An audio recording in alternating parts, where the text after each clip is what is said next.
صوت القراء يناديكم يا أهل الله نوافيكم بكلام يتلى يهديكم للحفظ له ويعليكم. Assalamualaikum warahmatullahi wabarakatuh. Alhamdulillahi rabbil alamin. Wassalatu wassalamu ala asyrafil anbiya'i wal mursalin Nabiyyina Muhammadin wa ala alihi wa sahbihi ajma'in.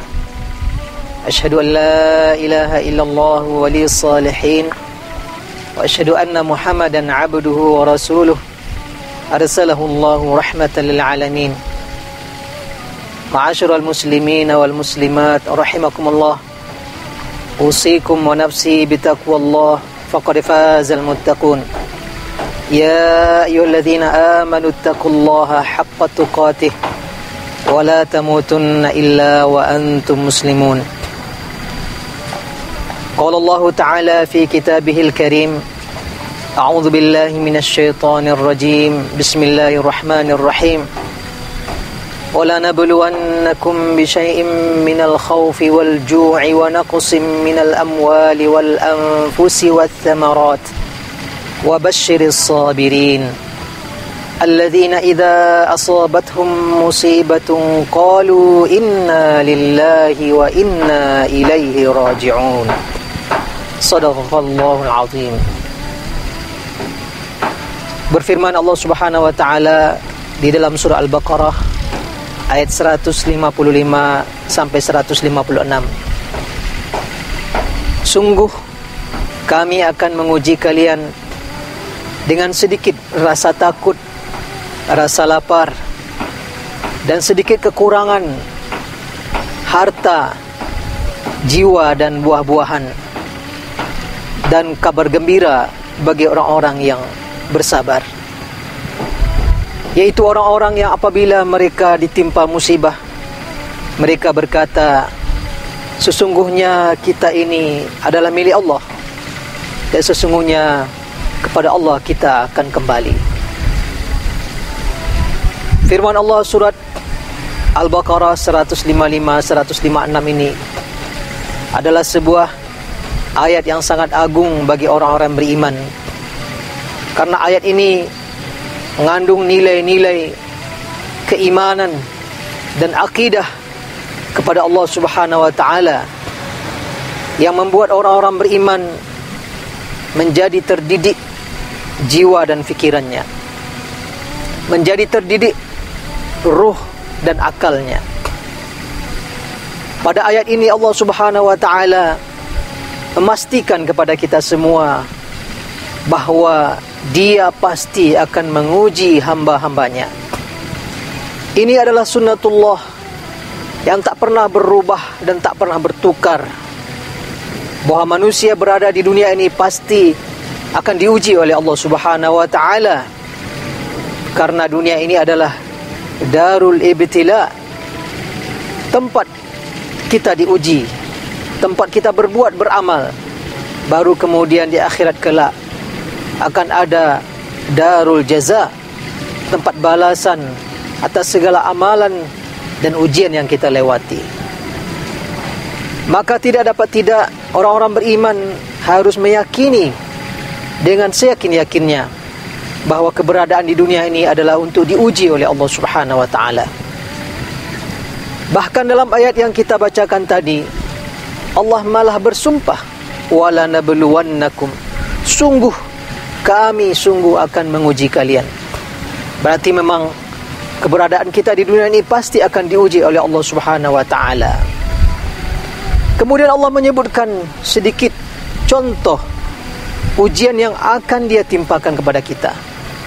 Bi syai'in minal khauf, sedikit rasa takut, wal ju', sedikit rasa lapar, wa naqsim minal amwali wal anfusi wath thamarat, sedikit kekurangan harta, kekurangan jiwa dan kekurangan buah-buahan. Ujian yang Allah berikan kepada kita hamba-hambanya hanyalah sedikit, bukan seluruh ujian. Kalaulah seluruh ujian Allah timpakan kepada hamba-hambanya, niscaya kita akan binasa, niscaya kita semuanya tak akan sanggup menanggung ujian dari Allah Subhanahu wa taala. Karena itu Allah hanya menguji sedikit saja. Tidak seluruh ujian, tidak seluruh rasa takut Allah timpakan kepada kita. Sedikit rasa takut. Tidak seluruh rasa lapar Allah berikan kepada hamba-hambanya, tapi sebagian dari rasa lapar. Tidak seluruh harta, tidak seluruh jiwa, tidak seluruh buah-buahan Allah ambil dari hamba-hambanya. Hanya sebagian. Tujuannya adalah sebagai ujian bagi hamba-hambanya. Kemudian di ujung ayat Allah mengatakan wa basyiris sabirin. Berita gembira, berbahagialah orang-orang yang kemudian menyikapi ujian ini dengan kesabaran. Dia yakini bahwa Allah Subhanahu wa taala sudah menjadi sunnahnya, sudah menjadi ketentuannya akan diuji. Maka dia kemudian menghadapi ujian dari Allah Subhanahu wa taala dengan penuh kesabaran. Siapa orang yang sabar? Orang-orang yang mengembalikan seluruh apa yang diperbuat oleh Allah Subhanahu wa taala kepada kekuasaan Allah Subhanahu wa taala. Orang-orang yang menyadari hakikat dan keberadaan dirinya di hadapan Allah, bahwa dirinya semuanya, perasaannya, fikirannya, jasadnya, raganya, termasuk kemudian harta yang ada di sekitarnya, semuanya adalah milik Allah Subhanahu wa taala. Yaitu orang yang berkata, alladzina idza asabathum musibah qalu inna lillahi wa inna ilaihi raji'un. Yaitu orang-orang yang apabila mereka ditimpakan musibah oleh Allah, didatangkan ujian oleh Allah Subhanahu wa taala, mereka kemudian mengatakan sesungguhnya kita semua ini adalah milik Allah dan sesungguhnya kita semua ini akan kembali kepada Allah Subhanahu wa taala. Ini lebih kurang makna dan kandungan yang terdapat dalam firman Allah Subhanahu wa taala surah Al-Baqarah 155 dan 156. Memastikan kepada kita bahwa Allah akan melakukan ujian. Ahasiban nasu ayutraku ayyaqulu amanna wa hum la yuftanun. Apakah manusia mengira dibiarkan saja kemudian mengaku kami telah beriman sementara mereka belum diuji? Maka ada tujuan Allah Subhanahu wa taala menurunkan ujian kepada kita. Tujuan Allah menurunkan ujian adalah untuk pembuktian, untuk memastikan siapa yang betul-betul beriman, siapa yang betul-betul kemudian patuh kepada Allah Subhanahu wa taala, siapa yang kemudian hanya berpura-pura beriman. Pasti diuji oleh Allah Subhanahu wa taala. Bukan Allah tidak tahu. Allah Maha tahu dengan segala situasi dan kondisi kita. Tapi kita mesti membuktikan keimanan kita kepada Allah Subhanahu wa taala, karena itulah datang ujian. Jadi tujuan Allah Subhanahu wa taala menguji hambanya adalah pembuktian. Mana hamba-hamba yang betul-betul beriman kepada Allah, patuh kepadanya, selalu menggantungkan diri kepadanya, dan mana hamba-hambanya yang tidak beriman dan tidak patuh. Juga sebagai pembuktian, mana di antara hamba-hamba Allah Subhanahu wa taala yang kemudian bersyukur atas nikmat yang diberikan, mana hamba-hambanya yang kufur atas nikmat yang sudah diterima. Orang-orang beriman ketika mendapatkan pahala, ketika mendapatkan berbagai nikmat dari Allah Subhanahu wa taala, dia sadari itu datang dari Allah. Dia sadari itu adalah pemberian dari Allah, sehingga kemudian dia senantiasa bersyukur. Ketika datang ujian dari Allah berupa pengurangan harta, pengurangan kesehatan, pengurangan raga, pengurangan rezeki, rasa takut, rasa lapar, dia terus kemudian menyikapinya dengan kesabaran. Maka ujian turun dari Allah Subhanahu wa taala untuk pembuktian, membuktikan keimanan, membuktikan rasa syukur, membuktikan kesabaran. Kandungan yang kedua dari firman Allah Subhanahu wa taala ini, Allah Subhanahu wa taala ingin mentarbiah ruh kita, mentarbiah rasa, mentarbiah hati kita. Bagaimana seorang hamba sensitif, bagaimana seorang hamba langsung merespon tentang keberadaan Allah Subhanahu wa taala yang Maha Kuasa. Dia berkuasa untuk melakukan apa saja, mengambil apa saja, dan juga memberi apa saja. Maka ketika datang ujian, baik ujian itu berupa keburukan seperti rasa sakit, rasa lapar, kekurangan harta, kekurangan buah-buahan, kekurangan aset, maka jiwa, hati seorang hamba langsung kemudian tersadar bahwa ini semua adalah kekuasaan Allah Subhanahu wa taala. Lillahi ma akhadh wa lahu ma a'ta Semua milik Allah yang dia ambil, dan semua milik Allah yang dia beri. Tak ada milik manusia sama sekali. Ini kandungan yang kedua. Jiwa kita sedang diuji oleh Allah Subhanahu wa taala. Turunnya, datangnya musibah, wabah COVID-19 atau virus corona ini ujian dari Allah Subhanahu wa taala, agar hati kita sensitif, agar jiwa kita tertarbiyah, kita kembali kepada Allah Subhanahu wa taala. Datang musibah ini kita merapat kepadanya, hati kita kemudian bergantung kepadanya. Ini tarbiyah dari Allah Subhanahu wa taala. Sesungguhnya orang-orang yang beriman, setiap kali datang ujian dari Allah Subhanahu wa taala, setiap kali datang bala dari Allah Subhanahu wa taala, bagi mereka ini adalah sebuah proses naik kelas. Dalam hadis yang sahih, Rasulullah sallallahu alaihi wasallam bersabda, "Idza ahabballahu 'abdan ibtalah." Apabila Allah mencintai seorang hamba, maka Allah mengujinya. Bagi orang beriman, datangnya wabah ini, datangnya musibah ini merupakan tanda cinta Allah kepadanya, tanda kasih Allah kepadanya, sehingga kemudian dia menimbulkan rasa optimis, rasa berbaik sangka kepada Allah Subhanahu wa taala. Kandungan yang ketiga dari firman Allah Subhanahu wa taala, surah Al-Baqarah 155 sampai 156. Ini merupakan peluang bagi hamba-hamba Allah meraih surga. Peluang bagi hamba-hamba Allah meraih ridha Allah Subhanahu wa taala. Setelah ujian akan ada balasan. Wa basyiris sabirin. Kabar gembira untuk orang-orang yang bersabar.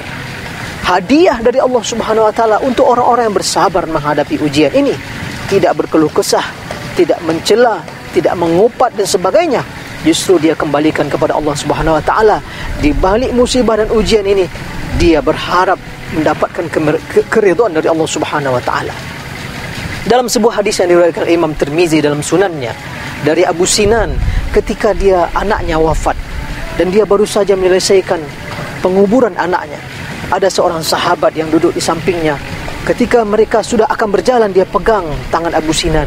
"Wahai saudaraku, bergembiralah. Aku mendengar riwayat dari Abu Musa al-Asy'ari ketika dia berkata bahwa Rasulullah sallallahu alaihi wasallam bersabda, "Idza mata waladu 'abdin, qala Allahu li malaikatihi, qabattum walada 'abdi."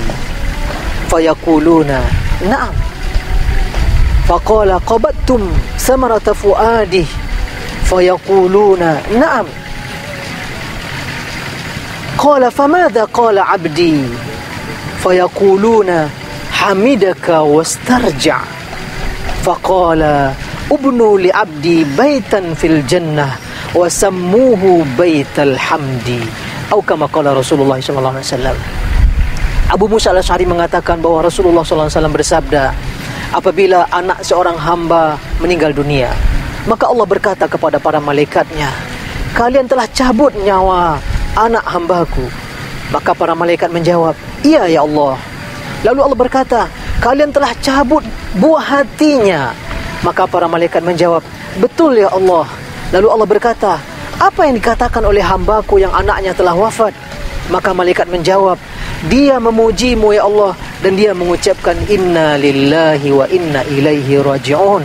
Lalu Allah Subhanahu wa taala mengomentari, "Kalau begitu, bangunkan untuk hambaku itu rumah di surga dan beri nama rumah itu Baitul Hamdi, rumah pujian." Orang beriman bila diuji oleh Allah Subhanahu wa taala, peluang besar untuk meraih ridha Allah, peluang besar untuk meraih surganya, peluang besar untuk meraih pahala yang sebanyak-banyaknya. Ketika datang ujian dari Allah, dia memuji Allah Subhanahu wa taala dan kemudian dia melakukan istirja', inna lillahi wa inna ilaihi raji'un. Sesungguhnya semua ini milik Allah. Harta kita, kekayaan kita, diri kita milik Allah Subhanahu wa taala. Allah mau ambil silahkan, Allah mau ambil sebagian silahkan, Allah mau ambil semuanya silahkan. Segala puji hanya bagi Allah Subhanahu wa taala dan kita semua kembali kepadanya. Wa nabluukum bisyarri wal khairi fitnah wa ilaina turja'un, kata Allah Subhanahu wa taala. Kami uji kalian dengan keburukan dan dengan kebaikan sebagai fitnah, sebagai ujian, dan kepada kami kalian akan dikembalikan. Beruntunglah orang-orang yang apabila musibah ini datang kemudian dia memuji Allah. Bila datang ujian seperti saat ini yang membuat kita semua menjadi takut, Semua kita menjadi cemas, semua kita menjadi khawatir, semua kita menjadi kesusahan. Kemudian dia memuji Allah Subhanahu wa taala dan melakukan istirja, inna lillahi wa inna ilaihi raji'un. Maka dia akan mendapatkan balasan yang maksimal dari Allah Subhanahu wa taala, istana di surga yang diberi nama rumah pujian, Baitul Hamdi. Dalam hadis yang diriwayatkan oleh Imam Muslim dalam sahihnya, Rasulullah SAW pernah mengabarkan, apabila seorang hamba mendapatkan ujian atau musibah, lalu kemudian dia mengatakan apa yang diperintahkan oleh Allah Subhanahu wa taala, mengatakan inna lillahi wa inna ilaihi raji'un, Allahumma ajirni fi musibati wa akhlif li khairan minha. Sesungguhnya kami adalah milik Allah dan sesungguhnya kita semua kembali kepada Allah. Ya Allah, beri aku pahala di atas musibah ini dan ganti aku lebih baik dari apa yang engkau ambil. Kata Rasulullah SAW, maka niscaya Allah akan menggantinya dengan apa yang lebih baik dari apa yang telah Allah ambil. Inilah di antara kandungan dari Allah, ayat Allah Subhanahu wa taala. Surah Al-Baqarah 155, 156. Allah pasti menguji kita. Itu sudah menjadi sunnatullah. Ujian berupa kesusahan, ujian berupa kenikmatan. Ujian itu semuanya masih sangat sedikit, belum seluruh ujian yang Allah berikan, karena kita tak akan sanggup. Tapi ujian itu adalah sebagai pembuktian siapa yang betul-betul beriman dan siapa yang pura-pura, siapa yang betul-betul bersabar, siapa yang tidak sabar, siapa yang bersyukur dan siapa yang pura-pura bersyukur.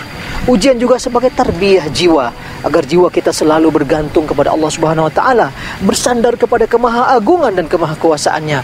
Dan terakhir, ujian agar kita kemudian mendapatkan pahala, agar kita mendapat ridho, agar kita kemudian mendapat balasan di surga kelak. Aqulu qouli hadza wa astaghfirullah li wa lakum wa li sa'iril muslimina wal muslimat wal mu'minina wal mu'minat fastaghfiruh innahu huwal ghafurur rahim. Wallahu a'la wa a'lam bissawab. Wassalamu alaikum warahmatullahi wabarakatuh.